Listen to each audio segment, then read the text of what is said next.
Y'all be prepared. Inhale, exhale, and prepare for the bullshit. Recent op-ed caught my eye, ran in the New York Post. It's called The Fallacy of White Privilege and How It's Corroding Society, examines whether or not white privilege exists. Talks about how our working definition of white privilege has some shortcomings that we might want to consider. So joining me now is the writer and of that op-ed himself, Rav Aurora, to talk more about his op-ed. He's also a riser, so we're very happy to feature him here. Rav, great to see you. Thanks for joining us. Yeah, thanks for having me on. Huge Absolutely. fan. So, Rob, tell me a little bit about the theses that you kind of came to here. It's a very provocative headline, and obviously the op-ed, went very viral and it was discussed widely. You have two things I think you wanted to say about white privilege. Go ahead. Sure. Yeah. So there's two main definitions of white privilege that I see in the media, in journalism, the most. And so I'll talk about those two. The first one is that white people are largely immune from racism. Therefore, they have white privilege. And I would push back on that just a little bit because I know I have white friends, for example, who have similar views as I do, such as, we need reasonable limits on our immigration system, but they get called white supremacists, racists, etc. Whereas I get cut a bit more slack because I'm not white. Although I feel you on that one, my friend. Although I get kind of seen as a reject or, somebody who doesn't understand.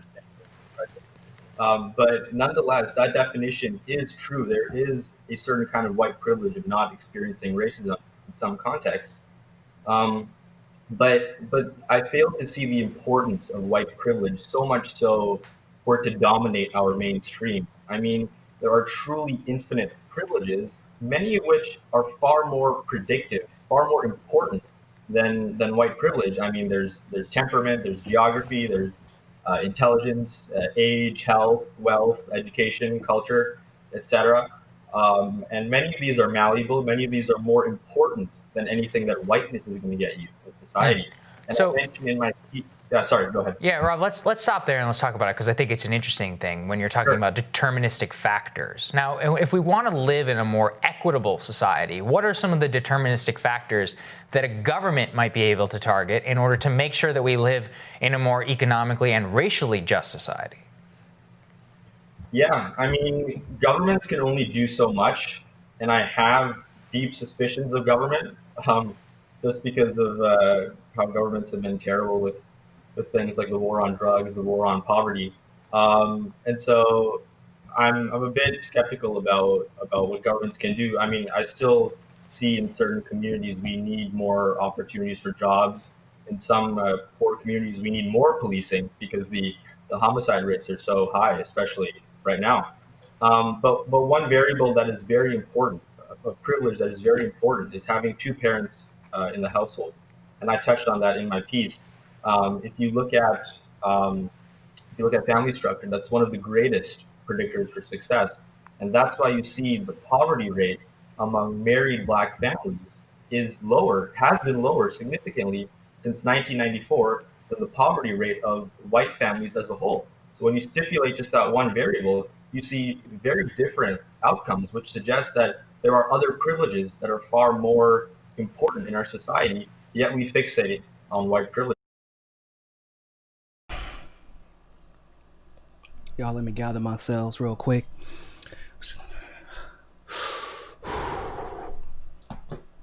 Let me take a sip of my orange juice. Now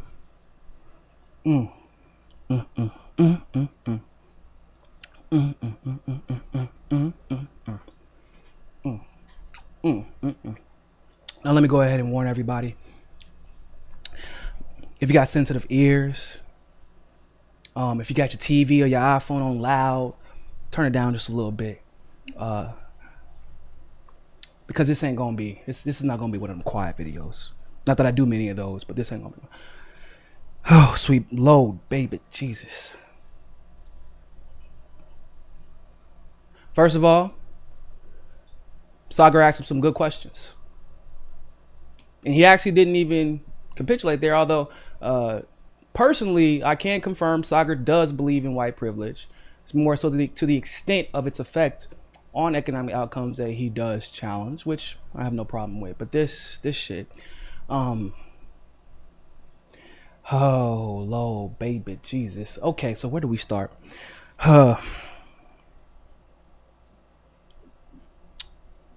There are other factors that are more important, other privileges that are more important than white privilege. You know, it's funny because if he would have stopped at, well, you know, I believe in white privilege, but I do acknowledge that there are other privileges that do affect economic and social outcomes too. I'd have been like, well, hard to argue with that, but that's not where he wanted to stop. That's not where he wanted to stop. All right. All right. So his claim is that other privileges are more beneficial to one's economic outcome than white privilege. And we shouldn't focus at all or really much at all on white privilege. Okay, let's use the example that he used. Let's talk about the privilege of two-parent households. He does make a very convincing argument. A black family with a two-parent household, it do tend to do better, right? And actually, historically speaking, yeah, that's always been the case because black people have been pretty fucking good at everything we do. Yeah, I don't know if you know that. That's the thing. We are great. What do you want to do? Music, manufacturing, agriculture, literally everything. We were so great. We had this thing called Black Wall Street. I don't know if you know, but having a two-parent household didn't stop white supremacists from burning down an entire city. Like, they didn't run up, the cops didn't run up to Black Wall Street. That was the most successful town in all of Oklahoma and damn near all of the country. It was the most, they didn't run up to the people and were like, hold on. Is this a two-parent household? Because we can't burn this down if this is a two-parent household, y'all. We have to stop. We were so good. Have you ever heard of Wilmington, North Carolina? Not only were we doing well economically, but politically, we were dominating the conversation. We had sent, in the middle of the civil rights era, we sent not one but two representatives to Congress, to the United States House of Representatives, people. And white people were so mad that they burned down Wilmington, and they literally took it over. They burned down Wilmington. Look it up. Look up the Wilmington Massacre. Or am I mistaken? The white people there that burned down Wilmington and then were held completely and totally unaccountable? Like, they were just really, really upset that there weren't enough two-parent households? Was that what it is? Not enough two-parent households. Okay. Let's go back to Black Wall Street. If Black Wall Street was jealous of the success of the rest of Oklahoma City, the white suburbs of Oklahoma City, and they burned down Oklahoma City, do you think Black Wall Street would have been held accountable by the government? Yeah. I'm sure it's because all those white people had a bunch of two-parent households. And so, like, that's why the government was like, no, you're killing too many two-parent households.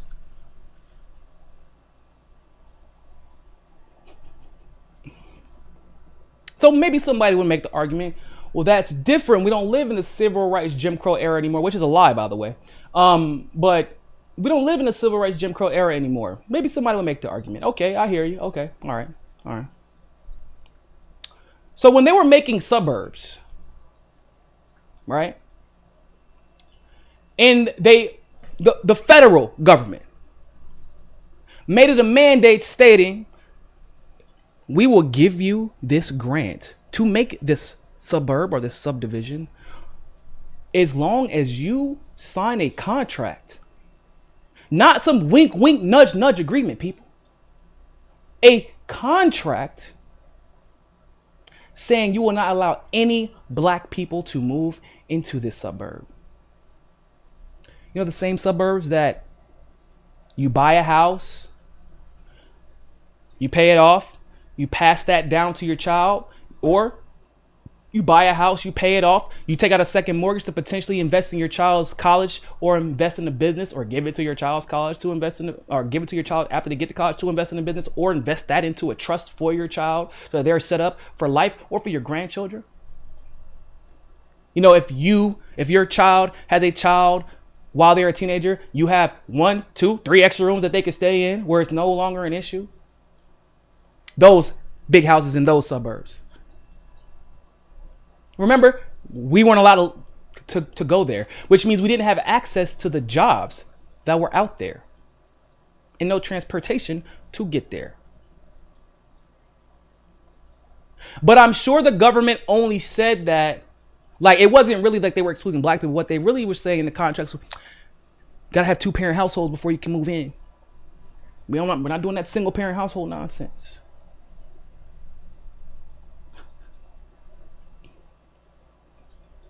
But even still, okay, let's go a little bit more forward then.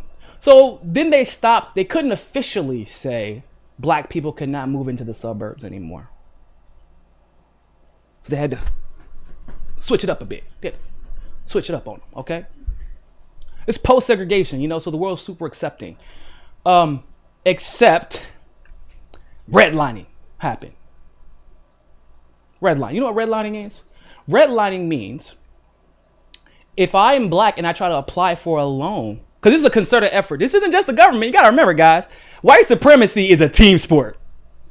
So the federal government screwed us in the civil rights era, and then the banks joined in on the fun, and they denied us any loan. So even now that legally we could be in a suburb, oh, now you can't qualify for the loan.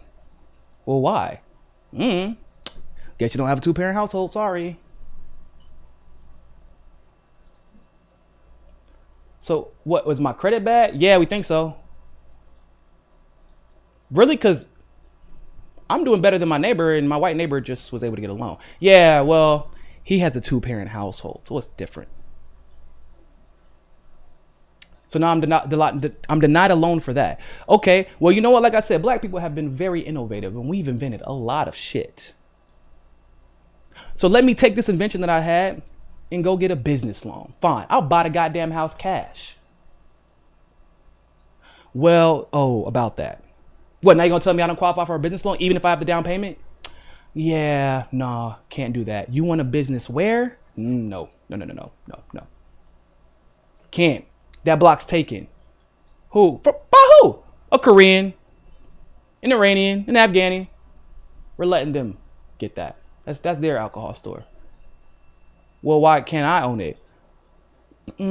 See, one of the stipulations is that you have to have a 2-parent household and you only have a 1-parent household. But he's a single mother. Yeah, or but her dad moved in, so the kid's grandfather's there, so kind of balances out. So I can't get a loan for my house and I can't get a loan for my business. And what are the most common ways that white people start their businesses and accrue wealth and investment? They take out second mortgages on their house, or they get business loans. And the wealth multiplies.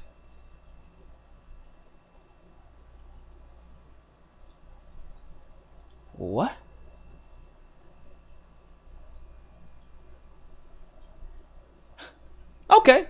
Okay. So maybe we should go a little bit more. Let's go to the 90s. Okay. Well, finally, after 3 generations of saving up and then being forced to join the military, we have some security, guys. We have some security. Detroit, Chicago, booming. Thankfully, we're finally rebuilding everything that they burned down and took from us, even though we had to literally jump in front of goddamn bullets to do it. Okay. So let's go ahead and get this thing started. Oh, you just started your business? Oh, damn. About that, I have a corporation that my grandfather started in 1912. It's worth about $800 million. And your little restaurant is only worth like $200,000.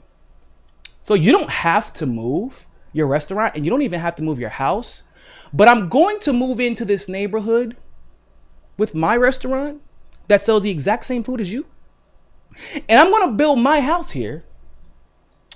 And the property taxes are going to skyrocket. So good luck.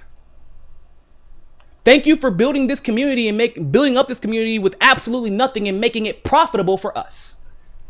Because we damn sure didn't want to deal with it. Appreciate it.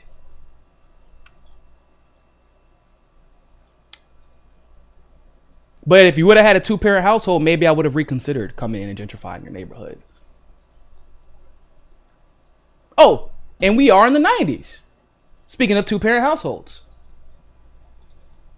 What's the reason that black people don't have 2-parent households? Oh, that's right. Because as I just gave you a history lesson about, through the years,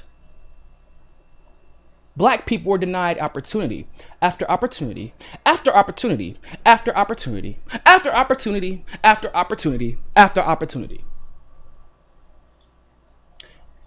And eventually, you have to start taking opportunities.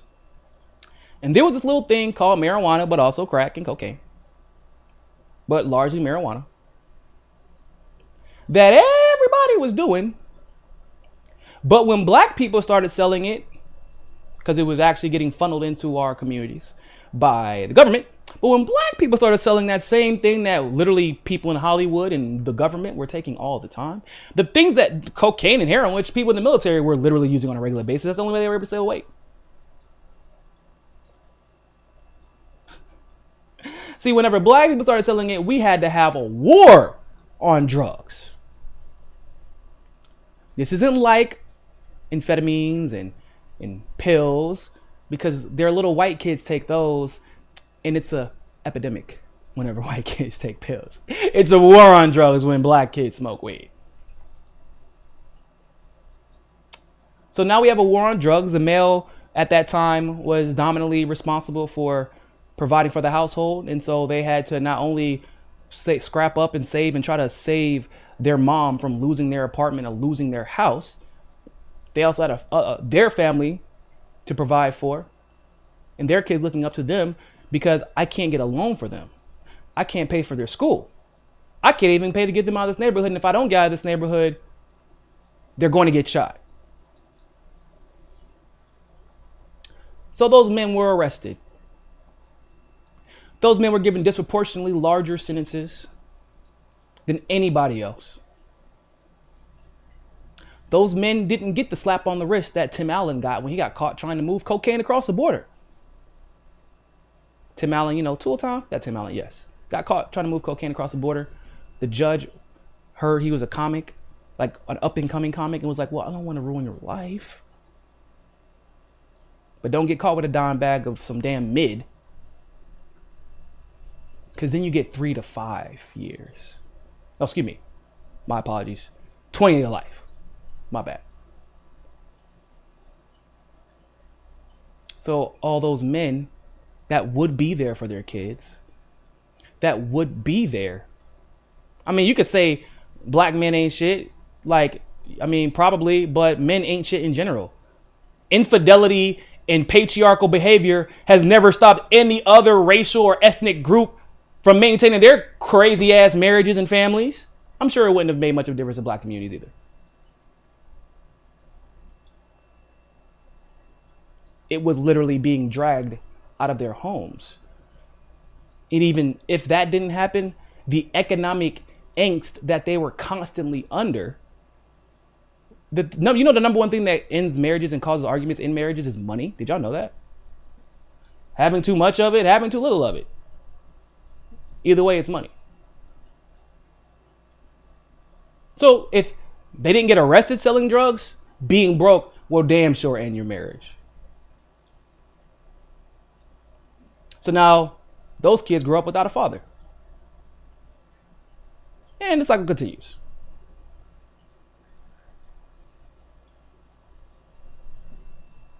Oh, did I tell you this is the 90s, so redlining is still a thing, and then even into the early 2000s, redlining is still a thing, and gentrification is just picking back up? Oh, and by the way, literally every president has basically been racist except for Obama. And that's only because he's black, but he still had a bunch of racist policies.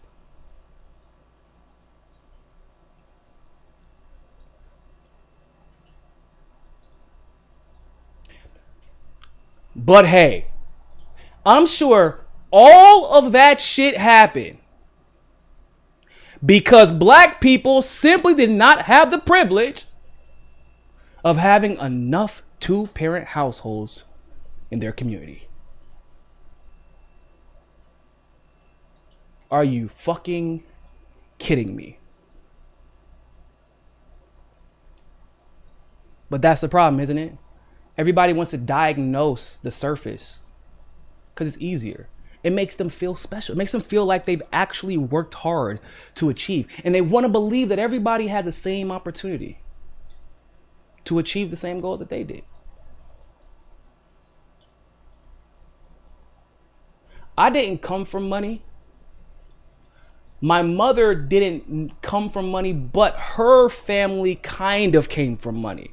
It's a long story, but basically my mother was removed from that environment at a young age. And she obviously got nothing from it. She didn't inherit anything at all because she was 12 and they just weren't connected. So she was on her own, and she was on her own and completely disconnected from family in a state that none of my family lived in, basically, and had to figure out a way to make it. But guess what? As a black woman, my mother did take one quality from that environment. She knew how to code switch. In other words, she could speak professionally, quote unquote. Because of that one ability, she had a significant advantage on every other black woman in her field. So that's how she was able to get promoted to manager and get picked for jobs. And yeah, she's doing pretty well for herself now, decent. But that one ability that she got from money that she never even saw a generation ago, just the ability to speak well, to talk like you've been around money before, gave her an advantage. And then she was able to instill that, if nothing else, that one quality into myself and my brother. So when I went to debate and I didn't know anything, I knew how to talk like I knew everything. And I picked it up along the way. And because of that, I was accepted. So people wanted to invest their time into me. Oh, Niko, we see a lot of potential in you. Why? Because I can talk like you? This isn't how I talk all the time. But because I can talk like them, they saw a project. But if I didn't talk like them, they wouldn't even think about approaching me.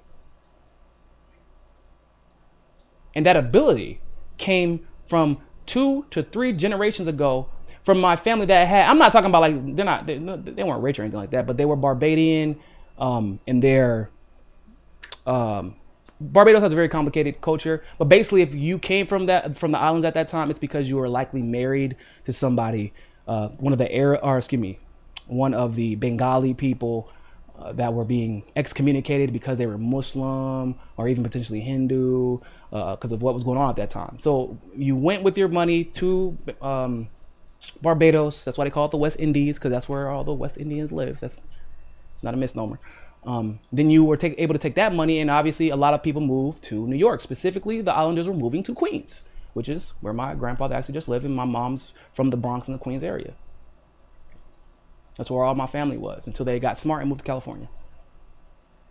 Well, to warm weather, because we don't like the cold. We're tropical people. So, but because 3 generations ago, my mom didn't adopt any of the money, none of the finances, just the ability to speak like she had money. And that is how much of an advantage one aspect of being lighter skinned and being of the imperialist demographic, that one aspect put me in the position I'm in right now, where I can talk in front of a camera comfortably to you without having to really prepare. If somebody can ask, Niko, we need you to go give a 30-minute speech in front of X amount of politicians and X amount of CEOs. Okay. Well, don't you want to know what it's about? And I'll figure it out when I get there. I can give a whole speech about it. That's because of my mom and because of the family she came from. That one advantage put me in front of presidential candidates. That one advantage allowed me to start my own network. That one advantage. One. Imagine having every advantage that you could possibly have since 1890.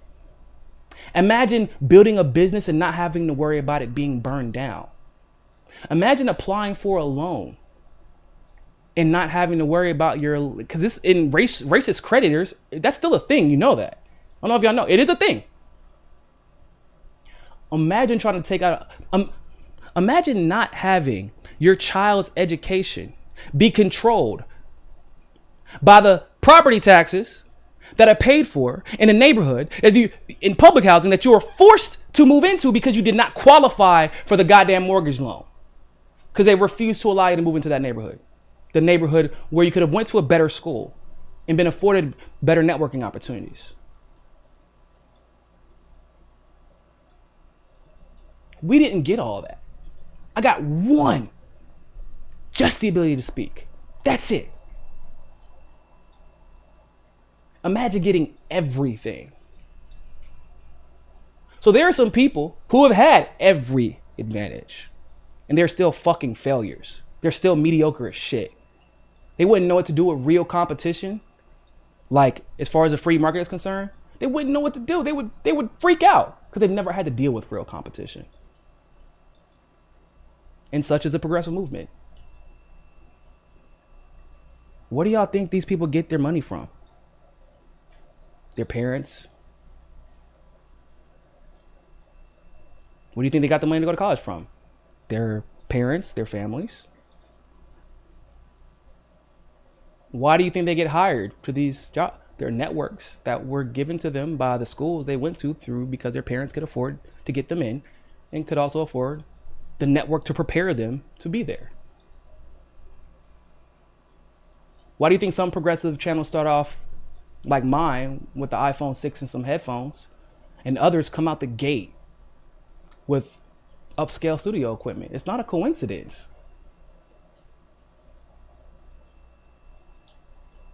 If you are I don't want to insult the guy, I'm sure he's well-meaning maybe, but it seemed like he's just trying to be a contrarian because he wants to be accepted, as Richie said yesterday. He's like, Richie was going in on this dude, but I'm not even gonna go in on him like that. I'm going on his argument, which is ridiculous. You were working backwards from your conclusion that you hope is true, because your white friends have been telling you, well, did you think about this? Did you think about that?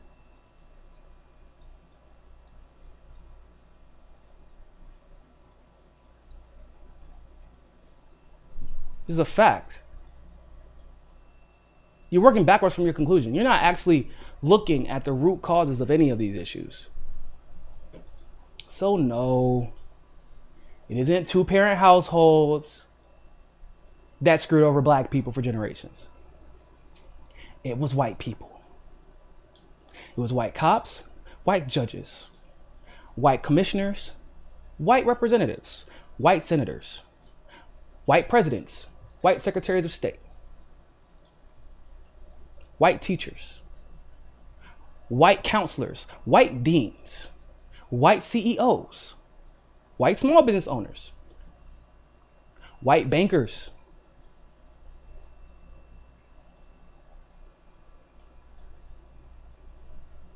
white generals. I mean, do I need to go on? Come on, bro.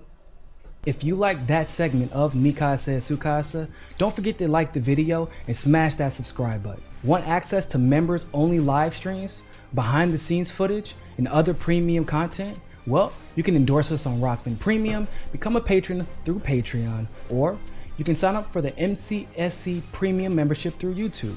All the links are in the description below. But hey, more than anything else, always remember, Find your balance. Find your balance. Find your balance. Find your balance. Find your balance. Find your balance. Find your balance. Always remember, more than anything else, find your balance. Peace.